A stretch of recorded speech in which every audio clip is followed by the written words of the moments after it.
Assalamualaikum. Bismillahirrohmanirrohim. Suku bangsa Batak Setlet di tepi Danau Toba. Di Kepulauan Nusantara, termasuk Indonesia, Malaya, dan Filipina, malahan di seluruh dunia, tidak ada satupun suku bangsa yang asal-usulnya secara eksak dapat diuraikan. Dibandingkan kepada itu, asal-usul dari suku bangsa Batak di sekitar Danau Toba, malahan relatively paling simpel dapat reconstructed. How? Dengan comparing etnologi, filologi, mitologi, and folklore, why? Suku bangsa Batak hingga abad ke-19 sejarah sukarela berkurung in splendid isolation di pegunungan Bukit Barisan, selama lebih kurang 3.000 tahun, selama lebih kurang 100 generations. Very strange customs, untuk sesuatu suku bangsa yang hidup di atas sesuatu pulau, Houkome. Suku bangsa Batak adalah Proto-Malayan, seperti juga suku bangsa Toraja, bukan Neo-Malayan, seperti suku-suku bangsa Jawa, Bugis, Aceh, Minangkabau, Sunda, Madura, dan lain-lain. Bahasa Batak dan tulisan Batak merupakan suatu very interesting ethnologic and philologic museum, yang selama 3.000 tahun tidak pernah dikajau oleh pengaruh-pengaruh Hindu, Arab, Tiongkok, dan lain-lain. Suku bangsa Batak semula adalah suatu dari Proto-Malayan tribes, di pegunungan perbatasan Burma Siam, Thailand. Di situ suku bangsa Batak ribuan tahun lamanya bertempat tinggal dengan suku-suku bangsa Proto-Malayan tribes lain-lainnya. Antara lain sebagai berikut. 1. Suku bangsa Karen. 2. Suku bangsa Igorot. 3. Suku bangsa Toraja. 4. Suku bangsa Bontok. 5. Suku bangsa Ranau. 6. Suku bangsa Meo. 7. Suku bangsa Tayal. 8. Suku bangsa Wajo. Dan lain-lain. Masih sangat banyak lagi small mountain tribes. Pada semuanya suku-suku bangsa Proto-Malayan tribes, ohne ausnah sifat karakteristik selama beribu-ribu tahun, adalah splendid isolation. Proto-Malayan tribes adalah semuanya mountain people, yang sukarela berkurung di pegunungan, sambil menolak segala hubungan-hubungan dengan dunia luar. Terutama menolak segala kontak dengan orang-orang yang datang dari pantai laut, datang membawa sesuatu agama yang untuk mereka merupakan agama yang baru. Berlainan sekali dengan Neo-Malayan tribes, yang malahan preferring bertempat tinggal di tepi laut, di tanah datar yang terbuka, tanpa pegunungan-pegunungan yang menghalang-halangi lalu lintas. Proto-Malayan tribes turun-temurun very happy in splendid isolation di pegunungan perbatasan Burma Siam. Alas datang gangguan lebih kurang 1.000 tahun sebelum Masehi. Suku-suku bangsa Mongol ekspansion mendesak ke selatan, sepanjang sungai-sungai, Irrawaddy, Salween, serta Mekong. Di depan Mongolian tribes turut pula terdesak ke selatan, suku-suku bangsa Shanjang bukanlah Proto-Malayan, akan tetapi Palai Mongoloid. Itulah nenek-nenek mojang dari orang-orang Siam, Shan, Kamboja, Shan Paosha, Laos, Viet, Ming, Nam, Dayak, dan lain-lain. Very karakteristik, bahwa suku-suku bangsa Shan kemudian adopted agama Buddha, terkecuali suku bangsa Dayak yang sudah terlanjur terlalu jauh di pedalaman Kalimantan. Quite simple karena mereka sendiri terdesak, maka, Palai Mongoloid tribes mendesak pula atas Proto-Malayan tribes di depannya. Desakan sejarah transcendental, apa boleh buat? Itulah Siit Asiatische Volkerwanderung, di mana Proto-Malayan tribes sebagian besar terdesak sampai ke tepi laut di Teluk Martaban, kasian. Hilang splendid isolation yang begitu mereka gemari. Di tepi laut, mereka sedikit-sedikit terpaksa terpengaruh oleh Hindu culture, dan mereka sangat terbatas sedikit-sedikit mengambil pula istilah-istilah Hindu. Disitulah masuk ke dalam bahasa Proto-Malayan tribes, antara lain ke dalam bahasa Batak, istilah-istilah seperti Debata, Singa, Surgo, Batara, Mangaraja, dan lain-lain. Proto-Malayan tribes tentulah tidak happy bertempat tinggal di tepi laut. Terlalu banyak foreigners yang harus turut diperhitungkan.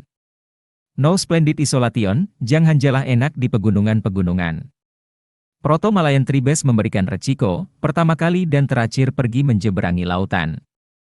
Zweite Volkerwanderung untuk mencari tempat-tempat yang cukup isolated. Memang bangsa aneh. Kepala batu, tidak mau yang senang dan gampang, assimilation dengan beautiful girls di tepi laut. Mau yang sulit, tanpa beautiful girls bodoh. 1. Suku bangsa Bontok, suku bangsa Igorot, dan lain-lain. Suku-suku bangsa Proto-Malayan yang kecil-kecil, sangat banyak yang pergi ke Filipina. Di situ mereka membentuk isolated communities, yang hingga ini hari masih saja terus-menerus berkurang. Sambil menolak agama Islam serta agama Kristen Rom Katolik, yang dianut oleh 90% orang-orang Filipina yang Neo-Malayan Tribes, seperti umpamanya suku bangsa Tagalog. Dua suku bangsa Tayal pergi ke puncak-puncak gunung-gunung di Taiwan, Formosa. Sejak 3000 tahun hingga ini hari, tidak ambil pusing bahwa tanah-tanah datar di tepi pantai di Taiwan, silih berganti direbut oleh Tiongkok, Belanda, Tiongkok, Dai Nippon, dan Tiongkok lagi. Sejak 3000 tahun mereka di Taiwan menolak segala macam agama, akan tetapi, sesudah PD2 mereka mulai mau menerima agama Kristen dari pendeta-pendeta Kanada, yang membawa modern medical science. 3 suku bangsa Toraja mendarat di Sulawesi. Di situ mereka selama 3000 tahun hingga ini hari in kontramine dengan suku-suku bangsa Bugis dan Makassar, yang adalah Neo-Malayan. Agama Islam sejak lebih kurang 400 tahun sudah diterima oleh suku-suku bangsa Bugis dan Makassar. Tetapi sangat gigih ditolak oleh suku bangsa Toraja. Sejak abad ke-20 suku bangsa Toraja mau menerima agama Kristen Protestan Calvinis dari pendeta-pendeta Belanda, yang membawa modern medical science. 4 suku bangsa Karen sangat ganas tetap bertahan di pegunungan Burma, Thailand. Hingga ini hari in kontermine dengan suku bangsa Burma yang membentuk Republik Burma. Suku bangsa Karen tetap menolak agama Buddha, yang accepted oleh orang-orang Burma serta oleh orang-orang Siam. Sejak abad ke-19 suku bangsa Karen menerima agama Kristen, British Baptist dari pendeta-pendeta Inggris, yang membawa modern medical science. 5 suku bangsa Ranau mendarat di Sumatera Selatan, lalu selama 2500 tahun berkurang in splendid isolation di sekitar Danau Ranau. Lepas dari segala pengaruh-pengaruh kerajaan Sriwijaya, Kerajaan Dharmasraya, dan apa saja yang timbul dan lenjap di Sumatera Selatan. Lebih kurang 1550 suku bangsa Ranau decimated dengan pedang oleh Kesultanan Banaten, yang membutuhkan sekitar Danau Ranau untuk penanaman pepper, merija, untuk ekspor. Tulisan Ranau itulah yang paling dekat kepada tulisan Batak. Sedangkan bahasa Igorot, di Filipina, itulah yang paling dekat kepada bahasa Batak. 6 suku bangsa Meo sama saja seperti suku bangsa Karen, tidak mau turut terdesak ke seberang lautan. Akan tetapi, mereka terdesak ke most uninhabitable parts of the Chiang Mai Hills di Siam. Mereka terkenal, cuma karena menanam 100% candu untuk seluruh dunia, suku bangsa Meo di Siam tidak pernah turut tahu, entah di Siam ada raja ataupun tidak. Tidak pernah baca newspaper, tidak pernah dengar radio, tidak pernah tahu bau-baunya television. Splendid isolation in optima forma, nowadays in modern times. Illustration bagaimana semula seluruhnya Proto-Malayan Tribes, termasuk suku bangsa Batak. 7 di Osnahman Gestatigen dan Regel, suku bangsa Wajo Took Tutesi, and Stayed at Sea, hingga ini hari sudah sejak 3000 tahun. Artinya, orang-orang Wajo menjadi sinomans, semacam water nomads. Orang-orang Wajo tersebar di lautan, mulai dari Lingga Archipelago sampai ke Cebu, Filipina. Veritable Sigipsies. 8 Lest Best. Suku bangsa Batak Grossentails mendarat di pantai barat Pulau Andalas. Di situ suku bangsa Batak sudah segera terpejah sebagai berikut. Gelombang pertama. Belajar terus, dan mendarat di pulau-pulau Simalur, Nias, Batu, Mentawai, Siberut, dan lain-lain. Sampai ke Enggano. Gelombang kedua. Mendarat di muara Sungai Simpang, di tempat Singkiljang sekarang. Mereka mencari splendid isolation di pedalaman, bergerak up country sepanjang Sungai Simpang kiri, dan settled di Kutat Jane. Dari situ mereka menduduki seluruh pedalaman Aceh.